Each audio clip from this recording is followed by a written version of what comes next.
Sometimes, life brings us people we never knew we needed.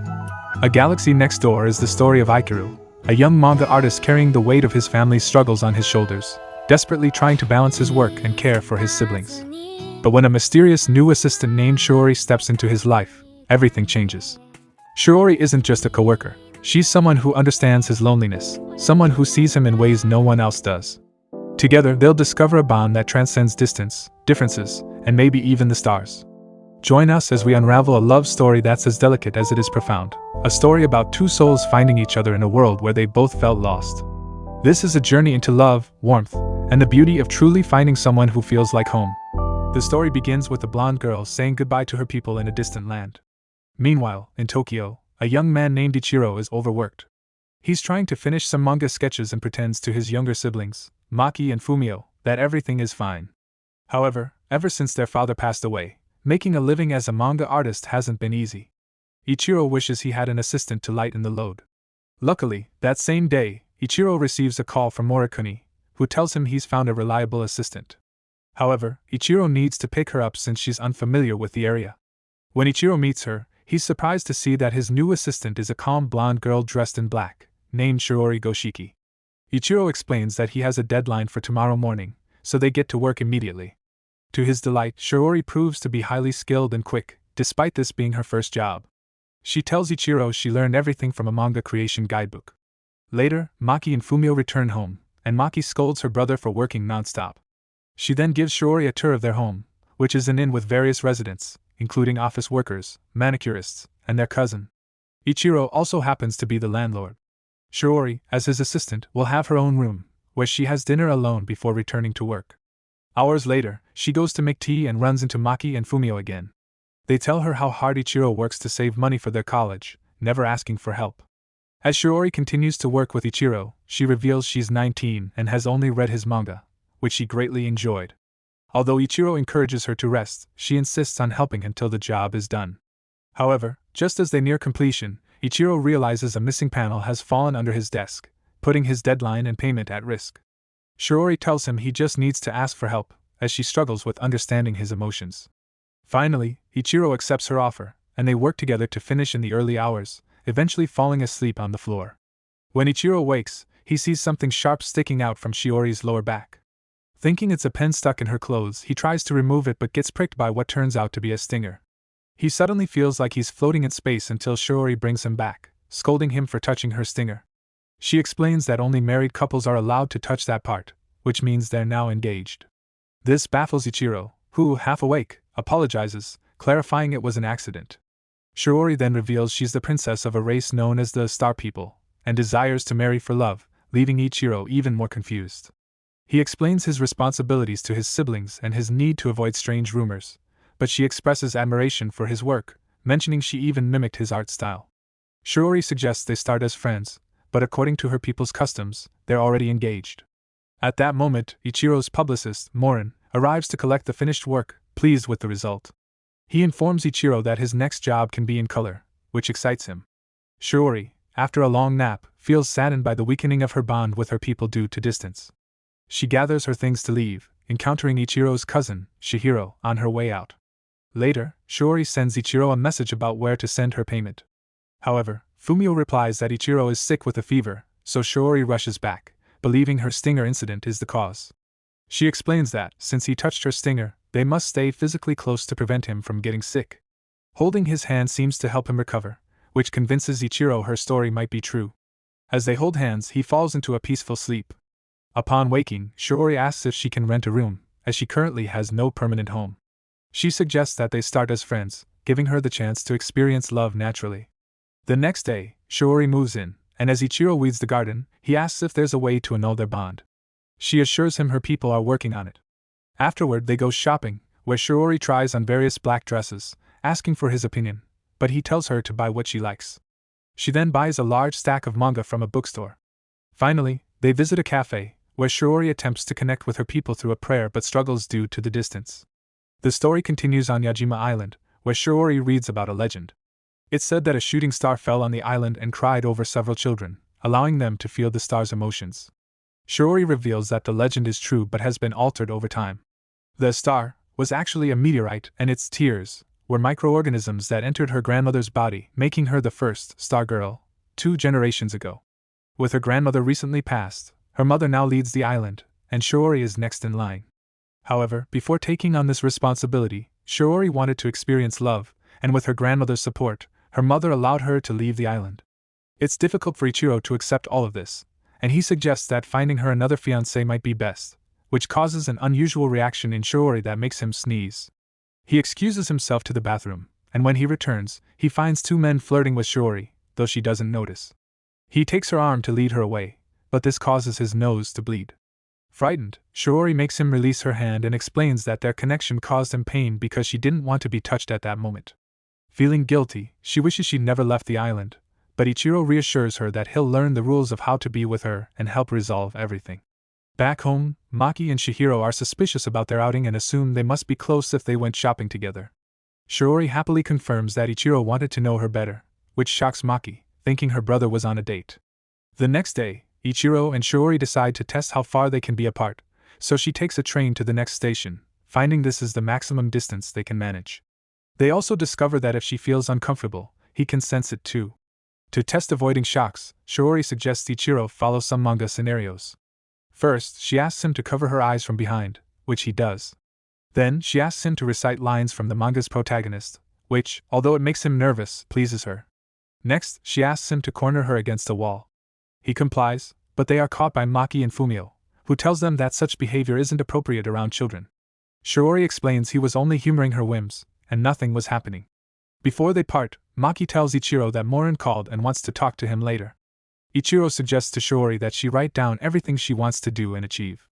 Later, Morin calls and urges Ichiro to consider adding more emotional depth to his manga, as readers are more interested in sentiment than action now. Stressed, Ichiro starts doing household chores instead of working, worrying Maki since she knows her brother's habits well. Meanwhile, 𝘕𝘰𝘰 finishes her list of goals and decides the first is to introduce herself to her neighbors. She buys personal items as welcome gifts and asks Ichiro to choose one for himself, selecting a towel. Finding no one else at home, she decides to write short letters of introduction and leaves the gifts in the mailboxes. Later, Chihiro arrives and receives her letter, choosing cleaning supplies as her gift. She tells 𝘕𝘰𝘰 about their other neighbors, helping her match gifts to their personalities. 𝘕𝘰𝘰 asks to be friends with Chihiro, surprising her. That night, Ichiro struggles to come up with ideas for the next arc of his manga. The following day, he shows 𝘕𝘰𝘰 a whiteboard where all the neighbors left messages of thanks for her gifts, making her happy. Just then, Mocha, Ichiro's childhood friend and Morin's wife, arrives with an apple pie. Mocha, who taught Ichiro everything about manga, also happens to be the author of the manga 𝘕𝘰𝘰 read last night. Thrilled, 𝘕𝘰𝘰 asks for Mocha's autograph and even offers to be her assistant. However, Mocha works digitally, so she lends 𝘕𝘰𝘰 an old tablet she no longer uses.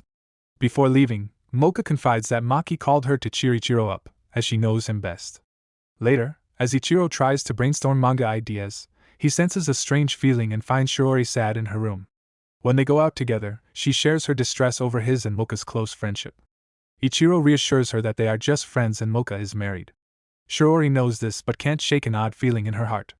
She suddenly realizes she might be feeling a bit of jealousy, signaling her growing affection for Ichiro.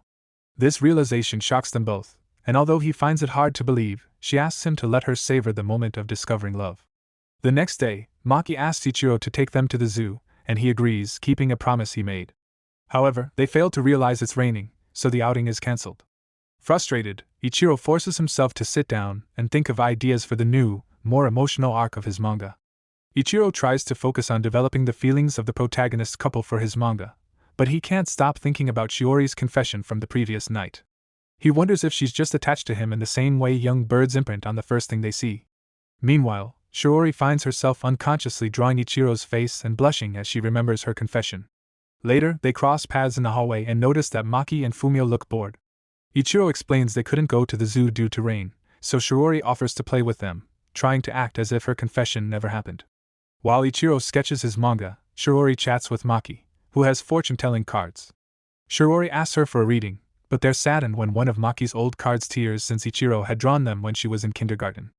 Maki requests a new deck, and 𝘕𝘰𝘰 offers to buy a book about Maki's favorite fortune-teller for reference. Despite the rain, 𝘕𝘰𝘰 heads to the bookstore, and after a while, Ichiro becomes worried about the distance and goes to find her.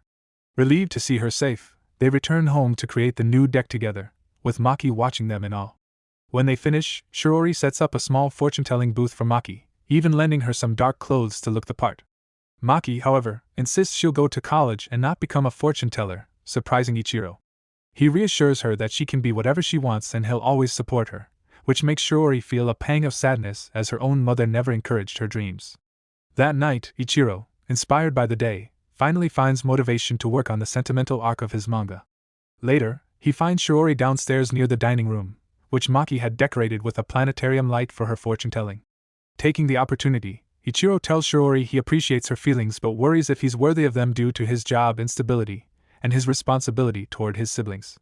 Though she tries to stop him as his body starts reacting to her rejection, he continues to share his insecurities and finally confesses that he's also fallen in love with her, asking her to be with him. Overwhelmed, Shiori's heart races, knowing she's truly in love. The next day, they plan a visit to the zoo again, and Maki invites Shiori, making it her and Ichiro's first date. Ichiro internally debates telling his siblings about their relationship, unsure how to explain everything about Shiori. At the zoo, they enjoy watching animals together, though Shiori wishes she could hold Ichiro's hand like other couples. Despite this, both blush whenever they look at each other, catching Maki's attention. Quick on his feet, Ichiro confesses that he and Shiori started dating, and to his surprise, Maki takes it well. Shiori, however, emphasizes that Ichiro's siblings come first in his life, even as Fumio surprises everyone by taking her hand and reassuring her they're happy for the couple. Ichiro promises to treasure all three, making them smile with joy. They continue their zoo outing, eventually holding hands for the first time, which causes both of them to blush deeply. Seeing Shiori's happiness brings the siblings in for a group hug. Meanwhile, on her distant island, Shiori's parents worry about her absence. Her father believes she's fine, but her mother suspects she's wandering without purpose. Back in Japan, the kids go to sleep, leaving Ichiro to clean up, though he dozes off at the table. When Shiori comes down, she hesitates but finally asks for permission to touch his neck, recalling a past moment when she scolded him for touching her. Stinger! Blushing, he tells her she doesn't have to ask next time, and as she gently caresses his neck, he can't help but blush. A few days later, Ichiro's editor, Morin, praises the sentimental arc and gives the green light to start the new volume. Ichiro asks Shiori to help with his work, which she happily accepts, though she shares her frustration over failed job searches. A hybrid mangaka had admired her art but felt awkward when she mentioned her princess background, unsure whether it was a lifestyle or a hobby. Ichiro reassures her, certain she'll find the right job soon, and Maki, overhearing, suggests celebrating with barbecue, a perfect way to fulfill Shiori's wish for celebratory meat. Ichiro, Shiori, and his siblings head out for a barbecue specializing in meats and curries. Shiori is thrilled and can't stop taking photos, amazed by everything, as this is her first barbecue experience. Maki shows her how to grill meat, and they all enjoy the meal. Filled with gratitude, Shiori thanks Ichiro for encouraging her to try new things. She explains that her limited life experience isn't just due to living as a princess on an island, but also because she gave up on things easily. Ichiro reassures her, saying he likes her as she is, but he supports her if she wants to change, which makes her laugh as he's clearly getting flustered by his own words. When they return home, Ichiro goes to work on his manga, but Shiori is left wondering if she said anything wrong. In truth, Ichiro realizes he's bad at expressing his feelings, so he decides to draw her a heartfelt manga to convey his emotions. The next morning, he gives Shiori an 80-page love letter manga. She stayed up practicing her drawing, so she accepts it eagerly. As she reads, she's moved to tears by his words of gratitude, admiration, and love. Ichiro, unsure if he should comfort her, hesitates, but she guides his hand to her cheek and promises to treasure his heartfelt gesture. Later, Ichiro gets a call from Sono, a fellow mangaka, who mentions working with a girl named Shiori and suspects she's in love with him. Laughing, Ichiro confirms they're dating, which makes Sono happy, especially as he intends to hire Shiori. The news brings Ichiro joy, proud of Shiori's progress. A few days later, Ichiro, Shiori, and his siblings visit their father's grave. They bring his favorite snacks, and the children fondly share how they've grown over the past year. Then, they head to a nearby park for a picnic in honor of their dad, where Maki mentions Ichiro and Shiori's relationship to Ichiro's friend Chihiro, who is surprised. As the picnic ends, Ichiro realizes they forgot to leave Machi at the grave, so he and Shiori rush back. Shiori notices that no one ever shares updates on Ichiro with his father, so she starts telling Mr. Kuga about Ichiro's life, and Ichiro adds that he's dating Shiori, hoping his father approves. As they head home, Shiori starts sneezing, and that night, she's still thinking about Ichiro introducing her to his father, imagining it as asking for his Blessing. She blushes at the thought. When she heads to the kitchen for water, she runs into 𝘕𝘰𝘳, who's equally flustered. He realizes she has a fever and insists she rest while he prepares soup. As he cooks, he wonders about her quirks and differences, hoping to learn more about her over time. After bringing her the soup, she asks him to stay by her side, holding his hand as she drifts to sleep. The next morning, Shiori wakes up to find that 𝘕𝘰𝘳 spent the night beside her bed. She gently wakes him, and after a relieved hug, Maki and Fumio burst in, concerned about her health. Shiori assures them she feels better, and Maki teases 𝘕𝘰𝘳 about his early visit, which amuses everyone. As Christmas approaches, 𝘕𝘰𝘳 contemplates inviting Shiori on a Christmas date, but he learns she doesn't know much about the holiday since it wasn't celebrated on her island. Maki mentions their annual Christmas Eve dinner, and Shiori eagerly accepts the invitation. On Christmas Eve, 𝘕𝘰𝘳 prepares a grand dinner, earning praise from Shiori and his siblings. Now that more people know about their relationship, Shiori asks Maki for childhood stories about 𝘕𝘰𝘳, and Maki happily shares, describing him as a caring, albeit worrisome, older brother. Shiori grows even fonder of him. Before bedtime, Maki requests a girls' sleepover, so Chihiro invites Shiori to her room, excited to get to know her better. They put on pajamas, and Chihiro immediately recommends her favorite manga to Shiori, sparking laughter and excitement for the cozy evening ahead. Shiori opens a drawer in her room, revealing to Chihiro and Maki that it's her secret drawer. The thought makes Shiori a little nervous, especially since she has been hiding a lot about herself, like being a princess. Wanting to be honest with her new friends, Shiori confesses her royal background. Maki, however, reassures her, saying that people can keep secrets and still be friends, which makes Shiori feel relieved. Maki even shares that she has secrets she hasn't told 𝘕𝘰𝘳, shocking him as he's been eavesdropping from outside. The next day, 𝘕𝘰𝘳 finally asks Shiori on a Christmas date, which she excitedly accepts since she's read about such dates in her favorite manga. During their date, she is captivated by the Christmas decorations, especially a massive, glowing tree. 𝘕𝘰𝘳 takes the opportunity to tell her that he wants their relationship to be serious, not just as a couple, but with the hope of one day marrying her. This revelation stuns Shiori, but she's touched by his sincerity, especially when he adds that he wants to honor her island customs. Blushing, she accepts his proposal, and they share a kiss. When they return home, their blushing faces make Chihiro and Maki suspicious. Later, Shiori receives a message from her mother, who asks her to return to the island. Worried that she might be kept there permanently, Shiori tells 𝘕𝘰𝘳, who tries to cheer her up by making New Year's plans. Together, they prepare decorations, buy food, and put out a kotatsu to stay warm, something new for Shiori. On New Year's Day, they visit a shrine, where Shiori wins a family trip to the hot springs. The following day, they visit the hot springs near Mount Fuji. Shiori, unfamiliar with the customs, receives guidance from Maki. At night, Shiori and 𝘕𝘰𝘳 meet for a foot bath, where she shares her concerns about ignoring her mother's calls. 𝘕𝘰𝘳 sympathizes, expressing a wish to help her without her having to return to the island. Moved, Shiori leans against him, feeling grateful for his support. The next day, Shiori finally answers a call from her mother, Meiko, who scolds her for the lack of contact. Meiko tries to persuade her to return to the island, claiming that only there can she be truly loved. Hearing this, 𝘕𝘰𝘳 takes the phone and, in a bold moment, declares his love for Shiori and his intention to marry her, only to accidentally hang up on Meiko, making Shiori laugh. Back on the island, Meiko believes 𝘕𝘰𝘳 is some kind of villain misleading her daughter. Fearing for Shiori, she decides to bring her back to the island herself. Meanwhile, 𝘕𝘰𝘳 and Shiori enjoy the rest of their trip, though 𝘕𝘰𝘳 begins to worry that he may have made things worse with her family. Conflicted about his insecurities, 𝘕𝘰𝘳 expresses to Shiori that he feels he might not be good enough for her. Upset by his self-doubt, Shiori insists that his good qualities make him worthy, but she's also frustrated by the bond with her stinger, which prevents them from having a genuine argument. They decide that breaking the bond might help them achieve a normal relationship. Their trip ends with Maki and Fumio gifting them matching couple keychains, lifting Shiori's spirits. However, they are surprised to find Shiori's family waiting for them at home. Her family, initially imagining 𝘕𝘰𝘳 as a bad influence, is taken aback by his ordinary appearance. That night, Shiori and 𝘕𝘰𝘳 plan how to approach her parents, hoping to break the bond without jeopardizing their relationship. The next day, Shiori and 𝘕𝘰𝘳 meet her parents at their hotel. Meiko is cold and dismissive, but Shiori's father encourages everyone to talk. Yet the conversation quickly goes awry. Meiko is shocked that Shiori shared their islands, star people, heritage with 𝘕𝘰𝘳 and accuses her of recklessly forming a bond with an outsider. Hurt and frustrated, Shiori runs off, followed by 𝘕𝘰𝘳, who comforts her by sharing his own complicated feelings about his estranged mother. As they're talking, Shiori's father finds them and return to the hotel, where Shiori's parents attempt to smooth things over.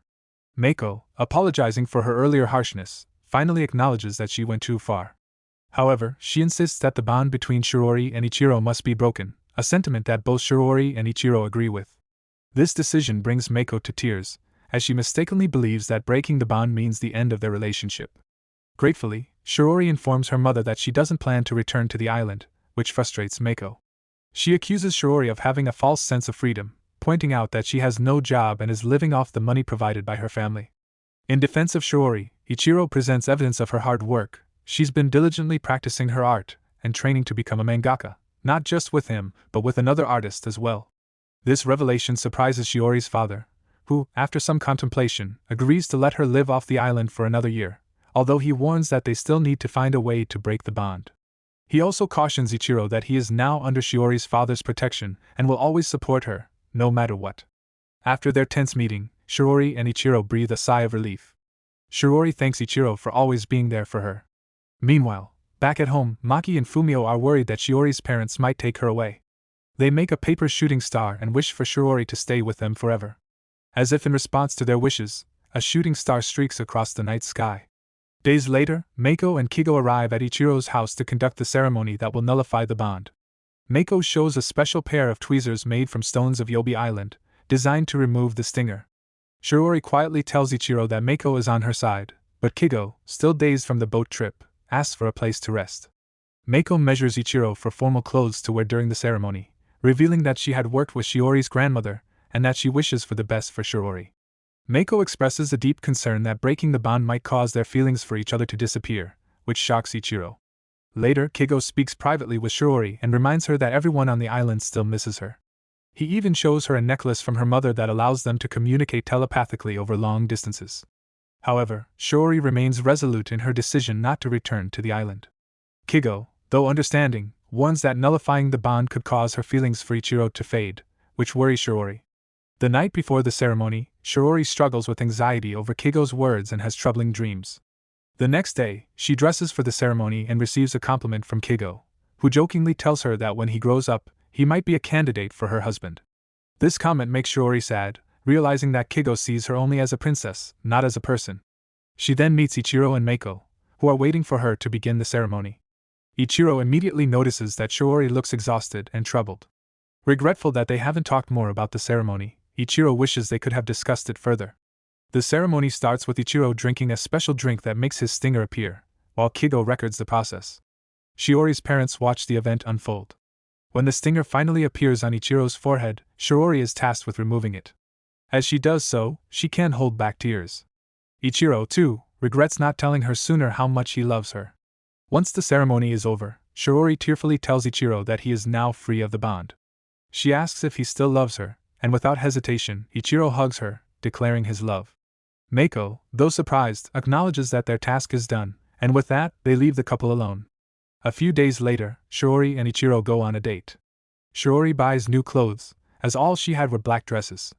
While shopping, she runs into Chihiro, who helps her pick out a new outfit.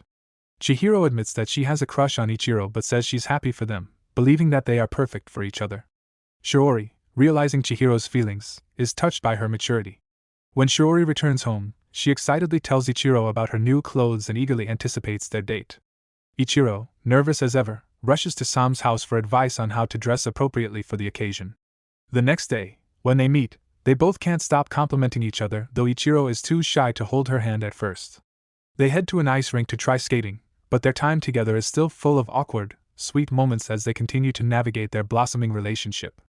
Shiori and Ichiro's date continues with both of them struggling to skate, falling repeatedly. Despite the challenges, Shiori pushes herself harder, determined to skate while holding Ichiro's hand. However, Ichiro keeps falling, leading him to confess that he too wants to hold her hand but is afraid of rushing things. After their bond caused them to rush many things before, he now wants to take things slow. Shiori, understanding his feelings, admits that she too wants the same thing, creating a beautiful, tender moment between them. The next day, Maki overhears Ichiro worrying about the finances for the month. He knows he'll need to work twice as hard, and it weighs on him. Meanwhile, Maki asks for permission to go play in the park with her friends, but the weather quickly changes, becoming cloudy. The other children stop their games and ask Maki to join them at the museum, but she turns them down, preferring to return home. This scene is witnessed by 𝘕𝘰𝘺, who grows concerned about the children being at home. At home, Maki plays with Fumio but stops him when he tries to look for 𝘕𝘰𝘺. She knows that 𝘕𝘰𝘺 is working hard this month to pay the bills. Later, 𝘕𝘰𝘺 asks Maki why she turned down her friends, and Maki admits that she simply enjoys being at home with Fumio. 𝘕𝘰𝘺, sensing that Maki is carrying a burden, assures her that it's okay to go out and play, promising she'll stay with Fumio. This decision makes Maki's heart break, and she begins crying uncontrollably. 𝘕𝘰𝘺, hearing her sobs, rushes downstairs to see what's wrong. After 𝘕𝘰𝘺 explains the situation, Maki tearfully admits that sometimes she sacrifices playing with other children because she wants to help ease 𝘕𝘰𝘺's burdens. 𝘕𝘰𝘺, deeply touched, thanks her for caring so much but gently asks her not to carry such weight alone. He reminds her that they, as adults, should bear the responsibility, not the children. 𝘕𝘰𝘺, too, reassures Maki, telling her that as adults, it is their job to take on more of the burden, not theirs. After this heartfelt moment, 𝘕𝘰𝘺 apologizes to Fumio for crying, and he comforts her. He shares that he missed the fireworks festival last summer, even though his friends had invited him. This gives 𝘕𝘰𝘺 an idea: why not have a winter festival in the backyard? She proposes the idea, and everyone eagerly agrees, even Mocha and Sono, who bring water balloons and fireworks. The celebration comes together beautifully, with a small pool set up for the children to fish for water balloons. The yard is filled with laughter and joy. The makers, knowing just how special 𝘕𝘰𝘺 is, also join in the fun, showing how much they appreciate her ability to turn an ordinary backyard into something magical. As the fireworks light up the sky, 𝘕𝘰𝘺 can't help but reflect on how incredible his girlfriend is. 𝘕𝘰𝘺, in a quiet moment with him, shares that she has many goals she wants to achieve in the future. At the end of their conversation, she asks him to marry her, catching 𝘕𝘰𝘺 completely off guard. He blushes, shocked by the sudden question, but still takes her hand, marking a significant step in their relationship. I really enjoyed watching Kaira and 𝘕𝘰𝘺's story, seeing how they connect and grow closer over time. It's a gentle reminder that love and understanding can come from unexpected places. How did it make you feel? Let me know in the comments what you felt while watching. I'd love to hear your thoughts. And if you enjoyed this journey, consider subscribing. But if you're ready for a love story with a twist, one that's intense, thrilling, and maybe a little dangerous, check out my video when your obsessed stalker becomes the love of your life. Trust me, it's one you won't want to miss. Thanks for watching, and I'll see you in the next video.